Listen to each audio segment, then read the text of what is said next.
গনগনে সূর্য উত্তাপ ছড়াচ্ছে নগরে, পড়ছে প্রকৃতি প্রাণ, অতিষ্ঠ জনজীবন। প্রতিনিয়ত যাদের শ্রমে সহজ হয় গণমানুষের পথ চলা, সেই খেটে খাওয়া শ্রমিকরা পড়েছেন বিপাকে। টকটকে লাল সূর্য যখন নগরে উত্তাপ ছড়াচ্ছে, তখন ধেয়ে আসছে বঙ্গোপসাগরে সৃষ্ট ঘূর্ণিঝড় রিমাল। আবহাওয়া অফিসের তথ্য বলছে, ধীরে ধীরে ঘনীভূত হচ্ছে ঘূর্ণিঝড়, যা রোববার আঘাত হানতে পারে প্রবল ঘূর্ণিঝড় রূপ নিয়ে। এর প্রভাবে কক্সবাজার থেকে সাতক্ষীরা ক্ষতিগ্রস্ত হতে পারে। বৃষ্টিপাতের কারণে পাহাড়ি অঞ্চলে ভূমিধসের আশঙ্কার কথা জানিয়েছে দুর্যোগ ব্যবস্থাপনা ও ত্রাণ মন্ত্রণালয়। প্রবল ঘূর্ণিঝড়ের গতিবেগ ঘন্টায় ১২০ কিলোমিটারের বেশি হবে বলে জানান আবহাওয়াবিদরা।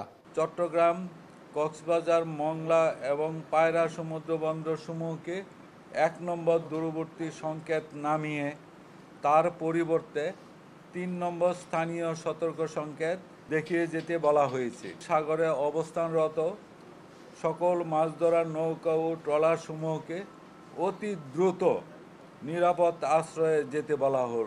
দেশের ১ নম্বর গ্লুকোজ ব্র্যান্ড গ্লুকোম্যাক্সটি একই এনার্জিতে এলো নতুন প্যাকে। এদিকে ঘূর্ণিঝড় মোকাবিলায় সরকার প্রস্তুত আছে জানিয়ে দুর্যোগ ব্যবস্থাপনা ও ত্রাণ প্রতিমন্ত্রী বলছেন, ৮০,০০০ স্বেচ্ছাসেবক ও উপকূলে ৪,০০০ আশ্রয়কেন্দ্র প্রস্তুত রাখা হয়েছে।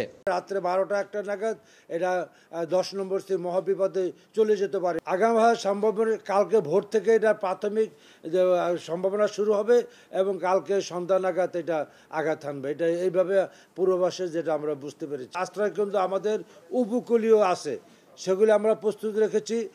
ঘূর্ণিঝড় রিমাল ভারতের সাগরাইল ও বাংলাদেশের খেপুপাড়ার মাঝ দিয়ে প্রবাহিত হবে বলে জানিয়েছে আবহাওয়া অধিদপ্তর।